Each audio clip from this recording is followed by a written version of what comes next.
I have the wonderfully wise rock star psychologist Carlos Camacho here with me. Hi, Carlos.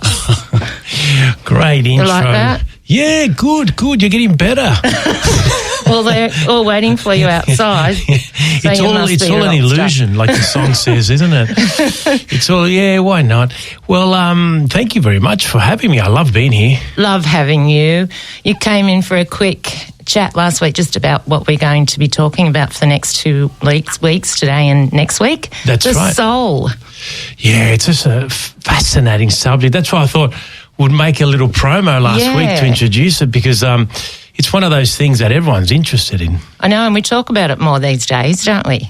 We do, and it's sometimes people talk about it in the literal sense and sometimes metaphorically, of course. That's right. I've spoken to people that are materialists in the sense that they tend to just stick to the things they can see and touch, in one way, Yeah. And it doesn't mean the other stuff doesn't exist, but they decide that unless proven otherwise, they're just going to stick to those. And even they use the metaphor of the soul to describe certain things. Yeah, it's amazing, isn't it? That's right. Because we talk about these days, especially that we're a soul having a physical experience, don't we? We talk about that a lot to protect our soul as well. That's correct. Yeah, the duality, that isn't it? It's called in philosophy, where the body and soul duality, which has been researched and talked about for millennia, really, and we want to find out what is it that's when I say me, when I say I feel like this. Who's that I? Who's the I? Who's the I? Yeah, and that's just a fascinating question. Some people tend to call it consciousness because you talk to other people and they're aware of their own self, and that develops through a certain age developmentally. Babies don't have yet until they start realizing they can touch something with their hand and they have control, and suddenly they start having a sense of self. They see themselves in the mirror, and that's a development. Animals don't have it apart from us. Okay. That we're aware of our own existence. We're aware that we're mortal, and we're also aware of our position in the scheme of things. So that changes everything, our whole outlook. And some people decide to call it the soul, that it survives after death, and it's a wonderful thing to think about. It's a wonderful thought, isn't it? Yeah, because we tend to hope, at least, that there's more to us than just the body. Yeah, that's right. And some, like we said, there are arguments for both sides, but I think the most popular argument in philosophy these days is that the body and the soul is one. Right? And it's very hard to distinguish. But when we die, maybe that other part, separates. And some people believe it does. A lot of people believe it does, of course. Yeah. And it's just a wonderful consolation as well to know that, we live this beautiful earthly life, yet there might be more. Yes.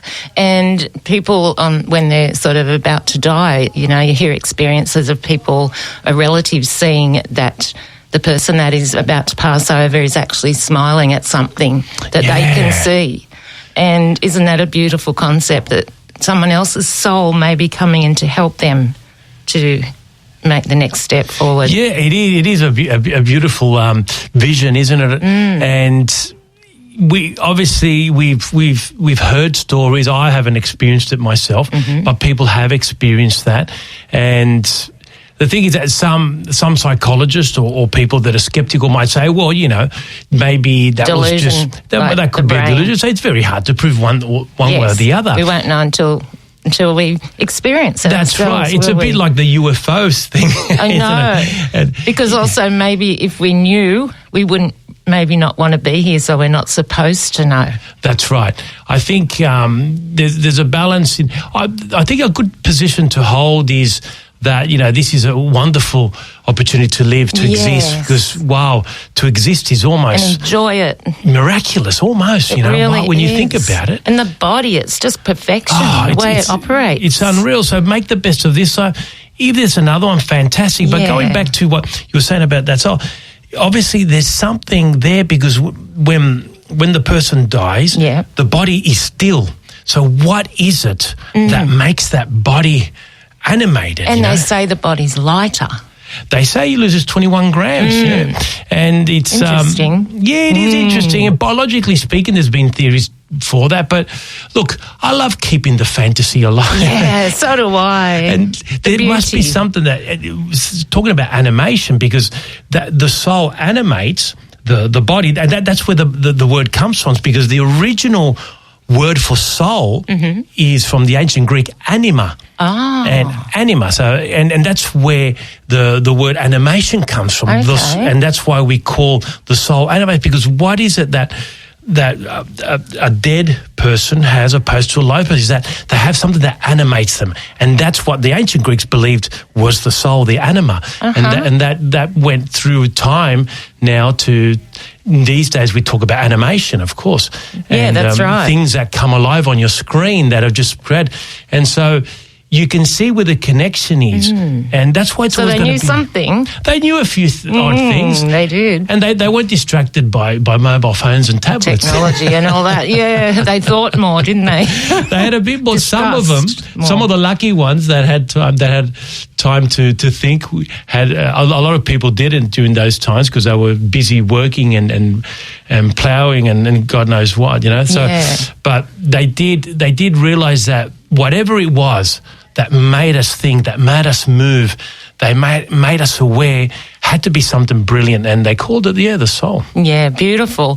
Well, some tips for just living happily in your body while we're here. Yeah, I think it's very important to accept, you know, like they say, you know, in poker, the cards you're dealt with. Yeah. Some things can be changed, some things not. Everyone would agree that the soul can't be changed. It's your essence. It's your essence. It's your blueprint. It's everything. Right. And sometimes you meet people and they might not impress you from afar, and you probably think, I would never talk to that person, but as soon as you encounter them, there's something magical about them. Yeah, they shine, don't they? They shine, and that's their essence.